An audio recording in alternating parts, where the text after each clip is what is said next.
প্রধানমন্ত্রী হিসেবে প্রথমবারের মতো কাল বরিশালে যাবেন তারেক রহমান। এতে উচ্ছ্বসিত বিভাগের নেতাকর্মীরা। প্রধানমন্ত্রীর আগমন ঘিরে চলছে ব্যাপক প্রস্তুতি। নিশ্চিত করা হয়েছে নিচ্ছিদ্র নিরাপত্তা ব্যবস্থা। প্রধানমন্ত্রী হিসেবে প্রথমবার তারেক রহমানের বরিশাল সফর, তাই উচ্ছ্বাসের শেষ নেই নেতাকর্মীদের। চলছে ব্যাপক প্রস্তুতি। আমাদের নেতাকর্মীদের মধ্যে একটা দারুণ উৎসাহ উদ্দীপনা আমরা লক্ষ্য করছি। আমরা সবাই অধীর আগ্রহে তাকে অভিনন্দন জানাবার জন্য আমরা বসে আছি। সফরে বরিশালের গৌর নদীতে বৃক্ষরোপণ কর্মসূচিতে অংশ নেবেন প্রধানমন্ত্রী। এছাড়া কথা রয়েছে বিএনপির স্থানীয় নেতাকর্মীদের সাথে সাংগঠনিক সভার। সেনাবাহিনীর গ্রীষ্মকালীন যে মহড়া আছে সেটা উনি পরিদর্শন করবেন। এরপরে গৌর নদীতে বাটাজোরে একটা খাল খনন কর্মসূচি রয়েছে।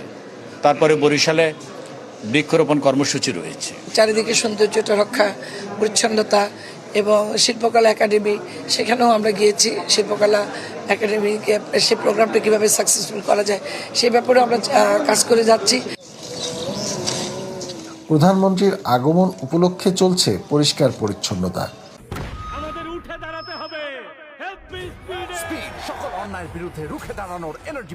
নেওয়া হয়েছে নিশ্ছিদ্র নিরাপত্তা ব্যবস্থা।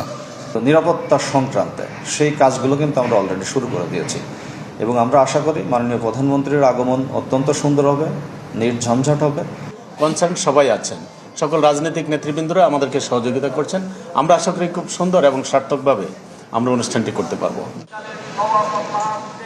ভাঙা বরিশাল কুয়াকাটা মহাসড়ক 6 লেনে উন্নীত করা, ভোলার সাথে বরিশালের সংযোগে সেতু নির্মাণ কাজ করবেন প্রধানমন্ত্রী, এমন প্রত্যাশা বরিশালবাসীর। সকাল 6:30টায় সড়ক পথে বরিশালের উদ্দেশ্যে রওনা দেবেন প্রধানমন্ত্রী। কাউসার হোসেন রানা, চ্যানেল 24, বরিশাল।